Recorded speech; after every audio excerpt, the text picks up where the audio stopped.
Hello, welcome to Sound and Fury Book Reviews. As usual, I'm Tina.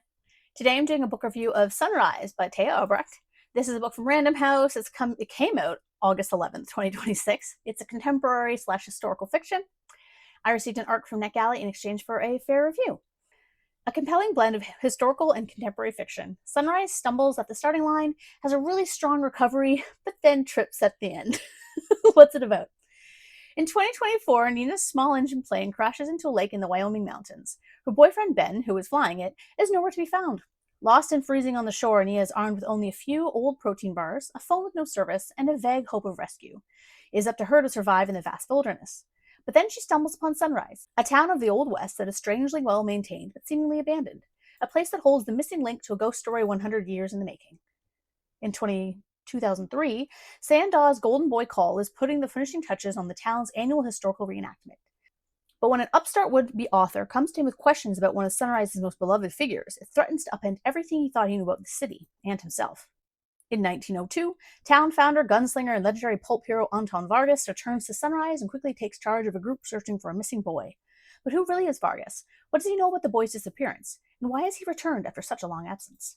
These three strangers are separated by time and circumstance, but Sunrise's many secrets are like gunpowder, quiet, contained until they encounter a spark. I will admit, I almost DNF'd this book. Nina was irritating in the extreme until about 15% in, but I'm really glad that I powered through because the other two sections and Nina's later sections are vastly more interesting, and once they began, I found the book quite unputdownable. Now, I've read The Tiger's Wife and The Morningside, and as usual, Obrecht's style is lyrical, easy to follow, it's absorbing, and the story flows with a sort of literary grace that isn't pretentious or too lofty. If you've read Wild Dark Shore, which I reviewed a few weeks ago, I think that's actually an apt comparison for flow and readability. I read this while on vacation and I flew through it. Yet, don't expect a story that ends with a neat little bow. This book unfortunately leaves us with so many unanswered questions. I'm not entirely sure how the stories fully tie in, to be honest. Yes, they take place in the same location, but thematically and plot-wise, they don't seem to be linked in any way. And there were so many loose threads that were not wrapped up in the story as a whole. It just didn't feel open-ended. It felt unfinished. I'm going to have to jump to spoilers here for a second because I need to talk about this with examples. So jump here to skip. So unless I'm completely wrong, and please tell me in the comments, I tried to Google it, but I couldn't come up with anything, I guess because the book recently came out. 1, Cole killed Louise, right? Because why else would her research and her body be there? And Nina's reaction suggested this as well, like when she sees Cole at the end. If so, I understand, I guess, given he hated her interpretation of the town's history. But why was there no investigation into her death? And the cops would have her emails, they would know where she was traveling to. Like, he would be the logical person to ask if they knew that she was researching the town. And how does any of this relate to the weird wolf disease aspect, or that crazy guy, or all the family dynamics? Like, Cole's story seemed to stop when it was just beginning, so I was really confused because I was like, wait, isn't there more? Secondly, how did Vargas die? Did I miss something?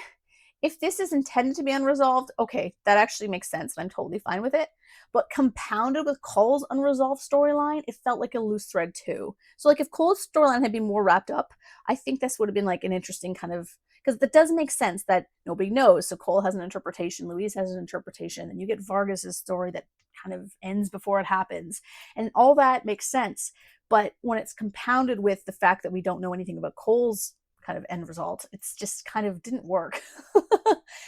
And thirdly, the coincidence of Ben being on the road was laughable. I was like, what? How? How would he get there? I don't know. That part was weird. I thought she was imagining him the whole time and not actually being there. I don't know. I don't know. So, spoilers aside, the book is actually very engaging though. Once Nina stopped being incredibly vapid and you understood her issues, her story grew way more sympathetic, and I really enjoyed Vargas's story. And first, how we get the 2003 town's version of his life, and then we get his story, which is actually Louise's interpretation, which is interwoven as a memory. I really liked kind of layers to this book. I adore Dr. Preacher. For some reason, I pictured him as a really fiery Mr. Collins from the 2004 Pride and Prejudice. I have no idea why. But I was like, I love this guy. The friction between what a town wants their history to be versus an outsider's take was a really interesting concept. And if this book had made the connections a bit stronger between the three stories, this might have even leveled up to fascinating for me. I thought that it had such potential, but I don't know. I guess I just keep tripping over the loose threads. Still, I enjoyed it overall, and thanks to NetGalley for the e-arc. I really appreciate it.